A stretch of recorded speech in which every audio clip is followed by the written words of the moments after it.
Hello everyone, welcome back to another video. तो आज के इस वीडियो में हम प्रूफ करेंगे जो हमारे पास होमोमॉर्फिज्म v, v' होता है, यानी set of all linear transformation, वो एक वेक्टर स्पेस होता है। हम इसे प्रूफ करेंगे।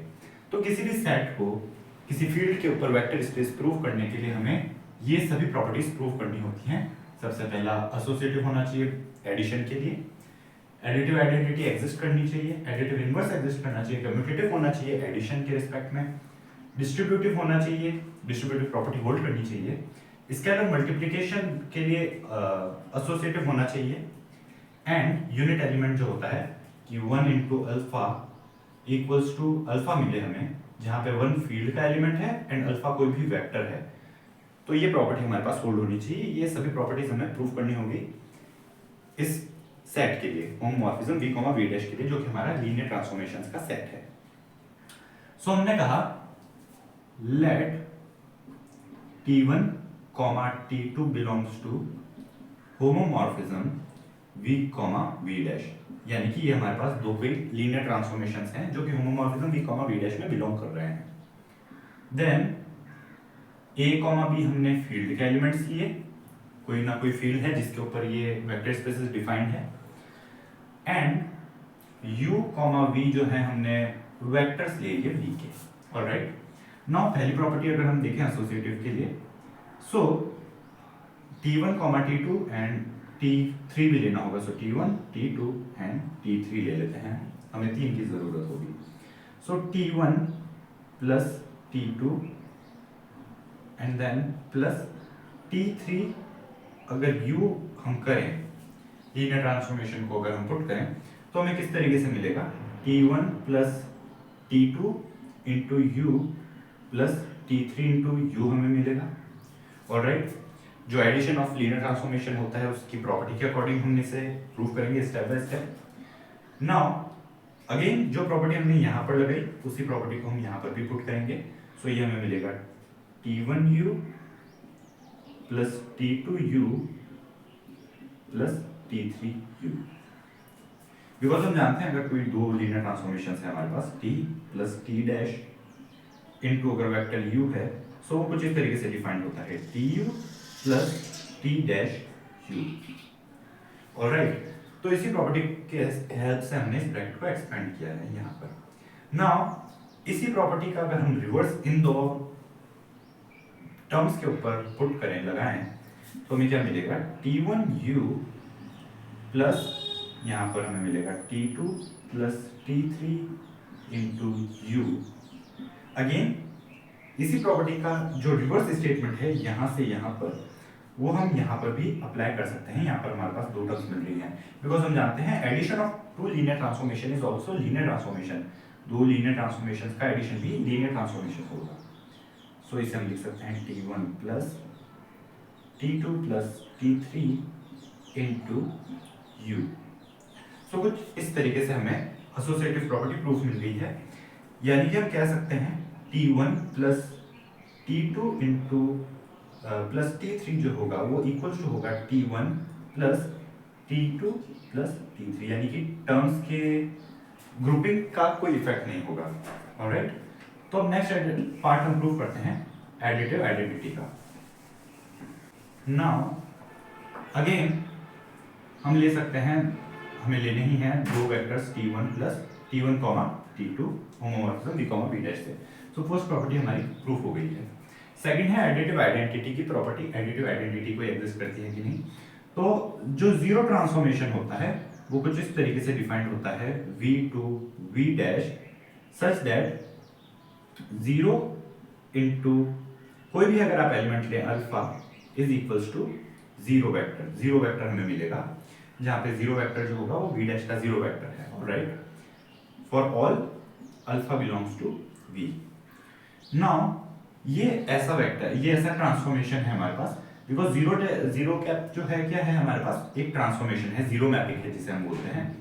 तो ये जो जीरो मैपिंग है ये खुद भी तो एक लीनियर ट्रांसफॉर्मेशन है, because 0 into a alpha plus b beta अगर आप लें तो आपको क्या मिलेगा, 0 into a alpha plus beta, किसी भी एलिमेंट को ये 0 पे ही मैप करेगा तो हमें 0 मिलेगा। 0 को हम लिख सकते हैं 0 प्लस 0, ऑलराइट, एंड 0 प्लस 0 को हम लिख सकते हैं a into zero plus b into zero. Now alpha की इमेज भी जीरो ही होगी, सो a zero cap alpha plus b zero cap beta.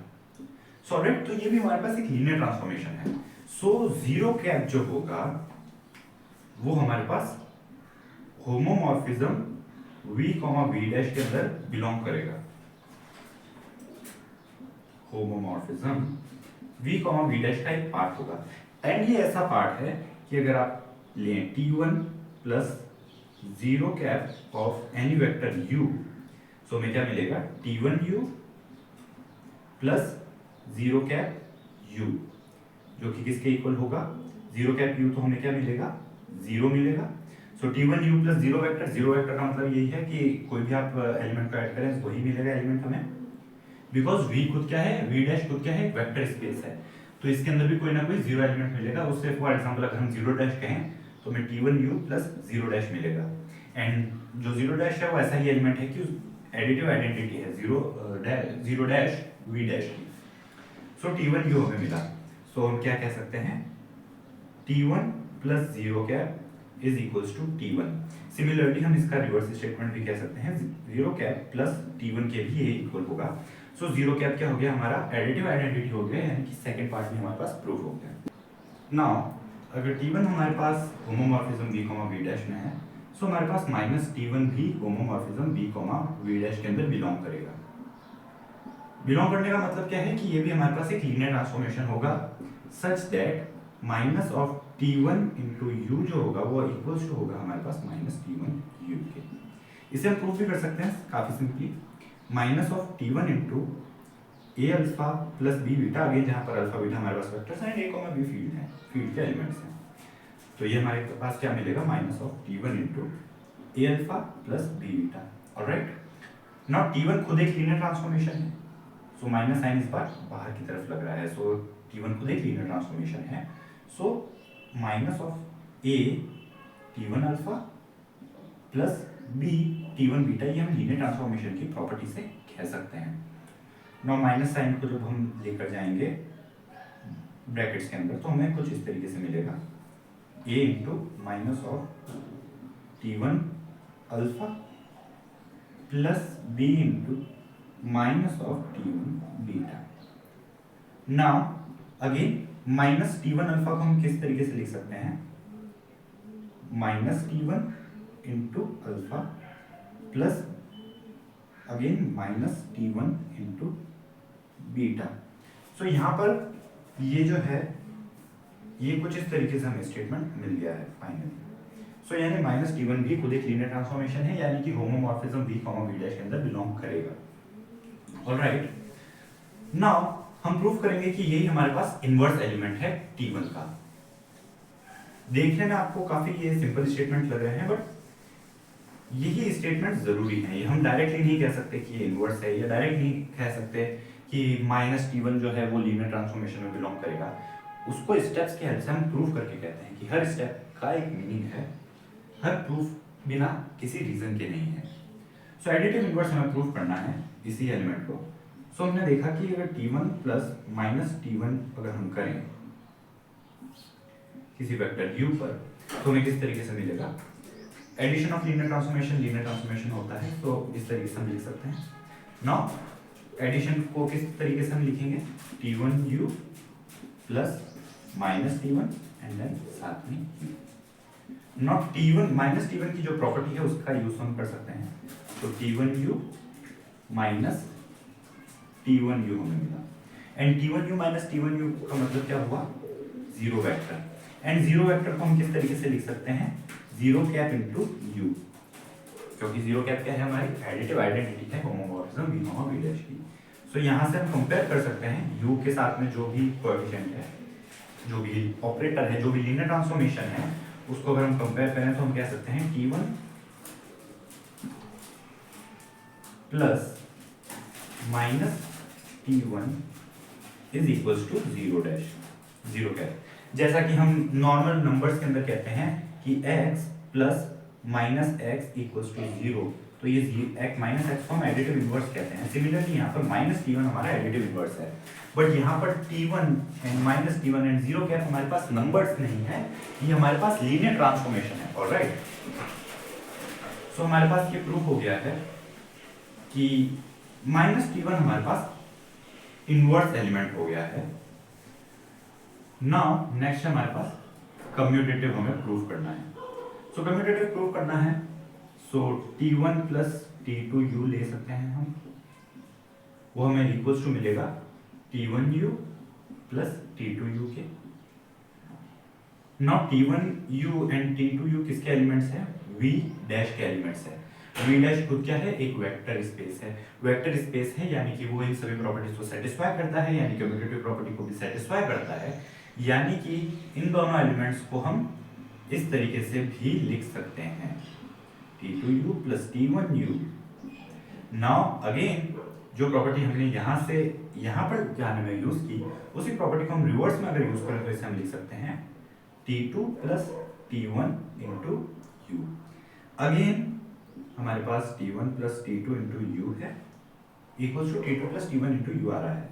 सो इन दोनों को अगर हम कंपेयर करें तो हम लिख सकते हैं t1 plus t2 is equals to t2 plus t1।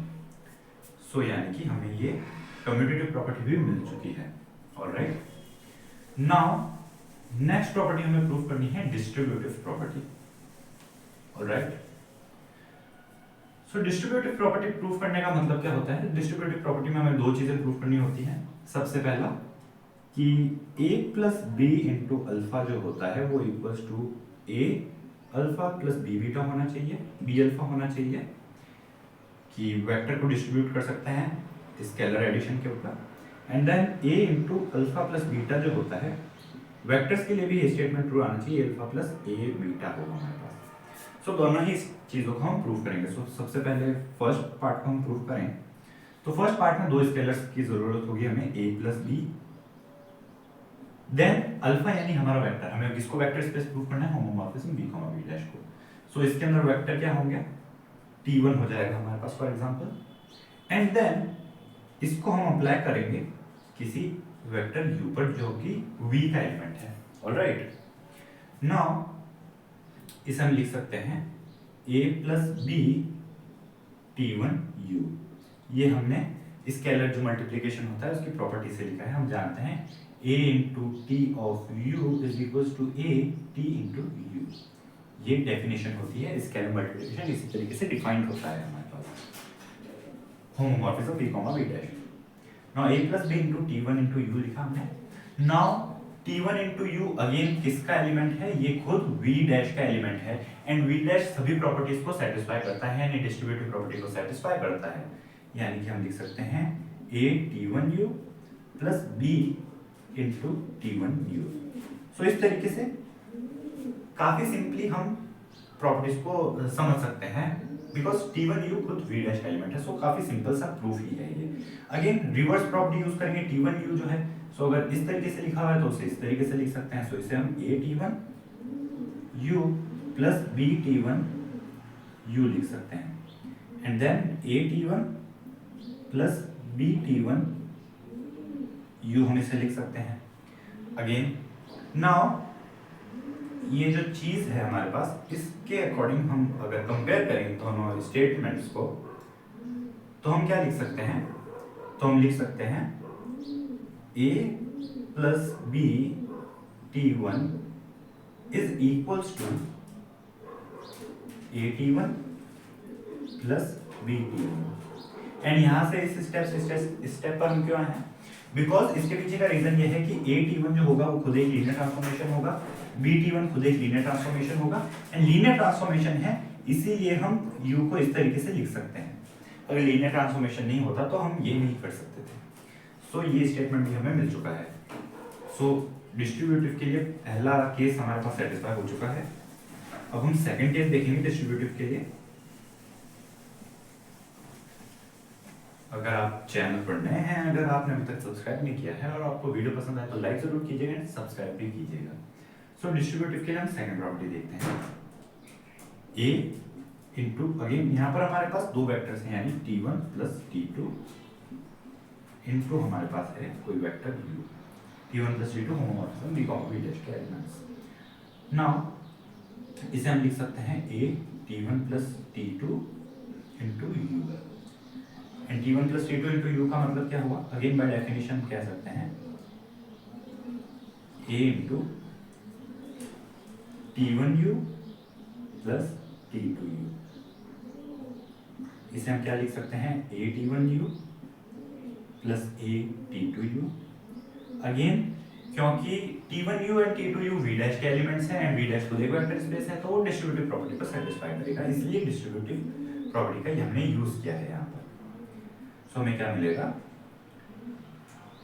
Again यहाँ पर इसे हम लिख सकते हैं a t1u plus a t2u, and then again distributive property का डिस्ट्रीब्यूटिव नहीं, यहाँ पर लीनियर ट्रांसफॉर्मेशन है तो a t1 and a t2 भी लीनियर ट्रांसफॉर्मेशंस होंगे। सो अगेन यहाँ पर u के लिए हम लिख सकते हैं a t1 plus a t2 into u। सो इस तरीके से हमारे पास अगर अगेन हम कंपेयर करें तो हम लिख सकते हैं a t1 plus t2 is equals to a t1 plus a t2, alright. So distributive property हमारे पास होल्ड हो चुकी है। स्केलर मल्टीप्लिकेशन के लिए एसोसिएट होने का मतलब क्या हुआ हमारे पास कि a into b into u जो होता है वो a into b into u के इक्वल होना चाहिए, ऑलराइट, जहाँ पे a b स्केलर्स हैं। सो यहाँ पर हमारे पास वेक्टर स्पेस होमोमॉर्फिज्म को प्रूव करना है v कॉमा v डैश को, तो यहाँ पर एलिमेंट्स t1 के फॉर्म में आएगा again. So a into b into t1, not t1 पे डायरेक्टली हम अप्लाई नहीं कर सकते, वो लीनियर ट्रांसफॉर्मेशन है, वो सिर्फ u के साथ में ही कुछ प्रॉपर्टी दिखाएगा, तो u किया हमने। Then a into b into t1u इसे हमने लिखा, लीनियर ट्रांसफॉर्मेशन की डेफिनेशन से, homomorphism v comma v dash के स्केलर मल्टीप्लिकेशन की डेफिनेशन से। नाउ t1u जो है वो v डैश का एलिमेंट है एंड वेक्टर स्पेस है वो, तो इस प्रॉपर्टी को सेटिस्फाई करेंगे उसके एलिमेंट्स। सो इसे हम लिख सकते हैं a into b into t1u, but इसे हम क्या लिख सकते हैं b into t1 into u। Again अगर हम u के साथ में जो ट्रांसफॉर्मेशन अप्लाई किया हमने उसे कंपेयर करवाएं, सो a into b t1 is equals to a into b t1 हम लिख सकते हैं, ऑलराइट। सो ये भी हमारे पास प्रूव आ गया, स्केलर मल्टीप्लिकेशन के लिए एसोसिएटिव रहेगा। नाउ जो नेक्स्ट है हमारे पास वो हमें प्रूव करना है यूनिट एलिमेंट एग्जिस्ट करेगा। यूनिट एलिमेंट मतलब वन फील्ड का एक ऐसा एलिमेंट होगा, one belongs to F such that 1 into alpha is equals to alpha होना चाहिए हमारे पास, is equals to alpha into 1। now 1 हमने कहा फील्ड का एलिमेंट है, सो हमने 1 फील्ड का एलिमेंट लिया, फील्ड है तो कोई ना कोई यूनिट एलिमेंट होगा फील्ड के अंदर। सो 1 into t1 हमने किया into u किया हमने। सो अगेन स्केलर मल्टीप्लिकेशन की डेफिनेशन हम लिख सकते हैं 1 into t1u, नॉट t1u जो है वो v डैश का एलिमेंट है एंड v डैश के एलिमेंट इस प्रॉपर्टी को सेटिस्फाई करेंगे because v dash vector space है। सो ये प्रॉपर्टी सेटिस्फाइड रहेगी एंड t1u मिलेगा हमें।